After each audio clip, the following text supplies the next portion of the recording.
नमस्कार मित्रों, history research point में आप सभी का स्वागत करता हूं।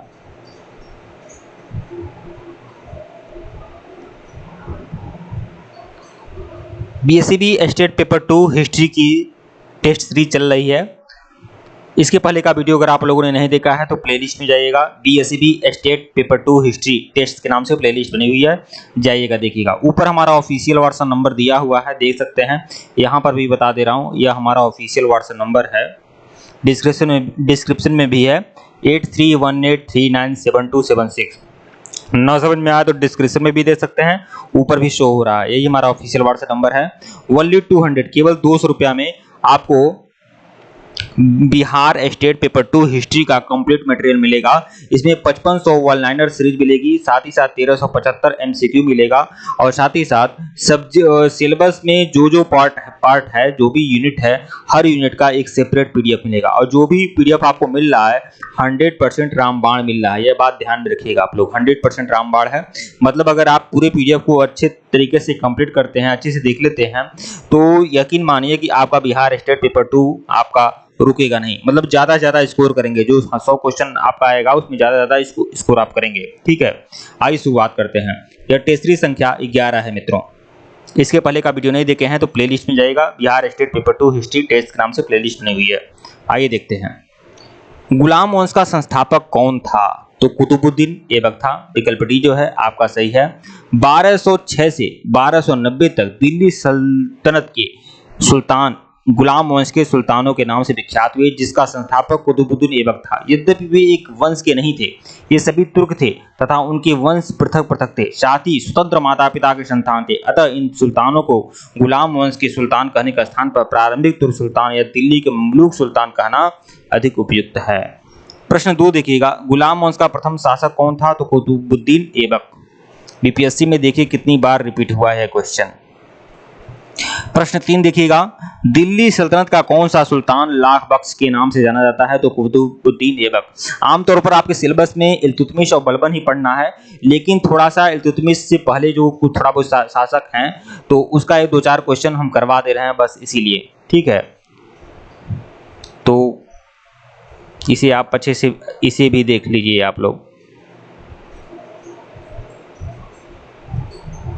अपनी उदारता के कारण कुतुबुद्दीन ऐबक अधिक दान करता था। उसे लाख बख्श कहा जाता था, मतलब लाखों का दान करने वाला। फरिश्ता ने लिखा है, यदि व्यक्ति किसी की दानशीलता की प्रशंसा करते थे तो उसे अपने युग का ऐबक पुकारते थे। उसकी एक उपाधि कुरान खां भी थी। ऐबक को साहित्य से अनुराग था, स्थापत्य कला में रुचि था। तत्कालीन विद्वान हसन निजामी और फक्र मुदब्बिर को उसका संरक्षण प्राप्त था। ऐबक को अपने ग्रंथ समर्पित किए थे। ऐबक ने दिल्ली में कुव्वतुल इस्लाम मस्जिद, अजमेर में 2.5-3 का झोपड़ा नामक मस्जिद का निर्माण कराया था। इसने दिल्ली में स्थित कुतुब मीनार का निर्माण कार्य प्रारंभ किया था, जिसे इल्तुतमिश ने पूरा करवाया। ज्ञातव्य है कि ऐबक ने सुल्तान की उपाधि नहीं ली थी।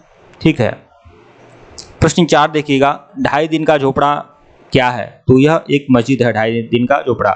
बीपीएससी में कितनी बार रिपीट हुआ है देख सकते हैं आप लोग। प्रश्न 5, कुव्वतुल इस्लाम मस्जिद और 2.5 दिन का झोपड़ा कहाँ है? तो कुव्वतुल इस्लाम मस्जिद जो है आपका दिल्ली में है, दिल्ली में। और 2.5 दिन का झोपड़ा कहाँ है? अजमेर में है। प्रश्न 6 देखिएगा, निम्नलिखित में से किसने प्रसिद्ध कुतुब मीनार के निर्माण में योगदान नहीं किया? कुतुबुद्दीन ऐबक ने योगदान दिया था, इल्तुतमिश ने, फिरोज शाह तुगलक भी, गियासुद्दीन तुगलक ने नहीं। विकल्प सी जो है आपका सही है।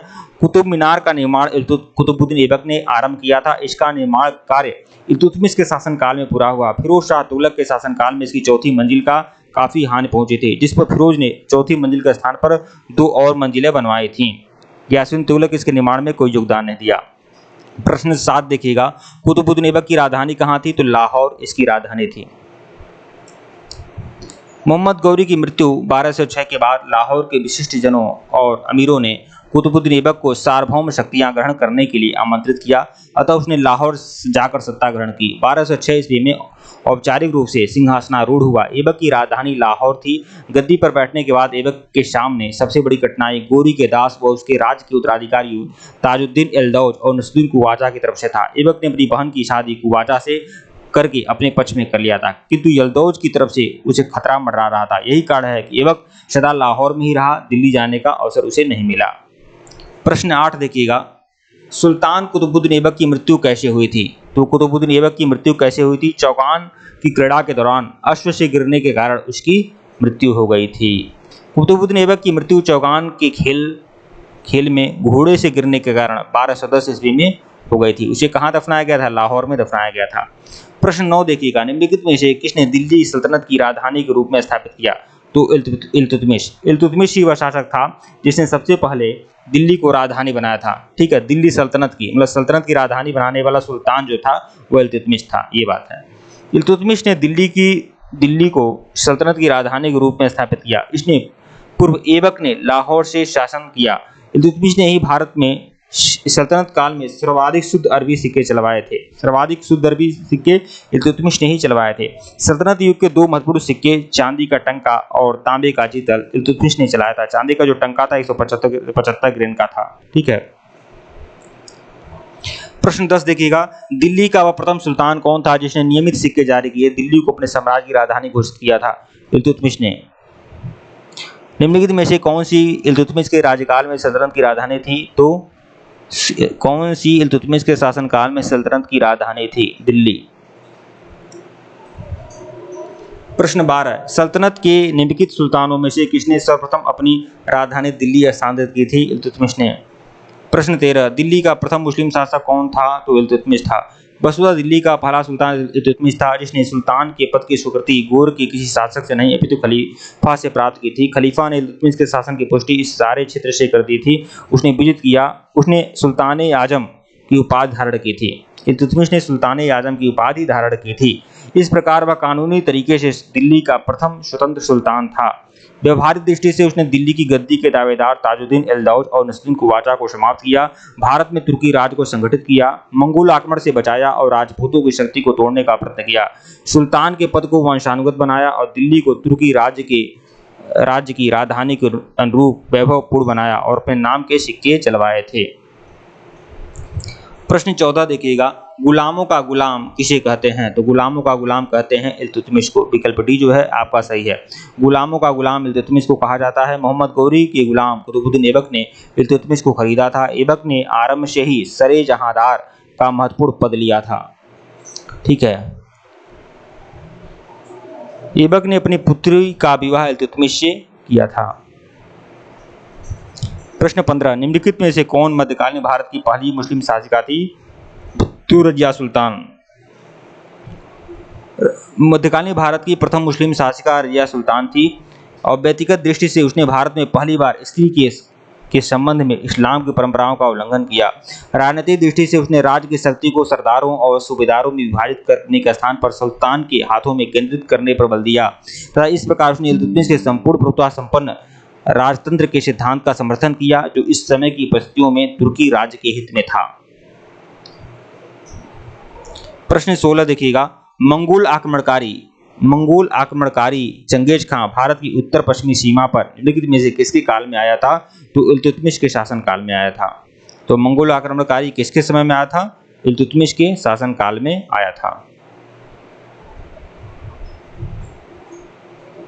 मंगोल नेता चंगेज खां भारत की उत्तर पश्चिमी सीमा पर इल्तुतमिश के शासनकाल में आया था। चंगेज खां के प्रकोप से रक्षार्थ फारिज शाह का पुत्र जलालुद्दीन मंगबरनी सिंधु घाटी पहुंचा। संभवतः चंगेज खां ने इल्तुतमिश के पास अपने दूत भेजे थे, वह मंगबरनी की सहायता न करे, अतः इल्तुतमिश ने इसकी कोई सहायता न की। जब जलालुद्दीन मंगबरनी 1224 ईस्वी में भारत से चला गया तो इस समस्या का समाधान हो गया। ठीक है मित्रों, वीडियो को लाइक और चैनल को सब्सक्राइब करेगा, टेलीग्राम बिल्कुल ज्वाइन करेगा, लिंक डिस्क्रिप्शन में दिया गया है। आइए कुछ प्रश्नों और कुछ प्रश्न देख लेते हैं। दिल्ली का कौन सा सुल्तान मंगोल नेता चंगेज खां का समकालीन था? तो इल्तुतमिश ही समकालीन था। इल्तुतमिश के समय में ही तो चंगेज खां ने आक्रमण किया था। प्रश्न 18 देखिएगा, किसके शासनकाल में मंगोल प्रथम बार सिंधु के तट पर देखे गए? तो इल्तुतमिश के समय में। प्रश्न 19, चंगेज खां के अधीन मंगोलियों ने भारत पर कब आक्रमण किया था? इल्तुतमिश के समय में। विकल्प सी जो है आपका सही है। प्रश्न 20 देखिएगा, चंगेज खां का मूल नाम क्या था? तेमुचिन इसका मूल नाम था। चंगेज खां एक मंगोल शासक था जिसने मंगोल साम्राज्य के विस्तार में एक अहम भूमिका निभाई थी। चंगेज खां का वास्तविक प्रारंभिक नाम था तेमुचिन। ठीक है, ठीक है मित्रों, वीडियो को लाइक और चैनल को सब्सक्राइब करेगा, टेलीग्राम बिल्कुल ज्वाइन करेगा, लिंक डिस्क्रिप्शन में दिया गया है। अगर इसके पहले का वीडियो नहीं देखे हैं तो प्लेलिस्ट में जाइएगा, बीएसईबी स्टेट पेपर 2 हिस्ट्री के नाम से प्लेलिस्ट बनी हुई है, जाइएगा देखिएगा। धन्यवाद।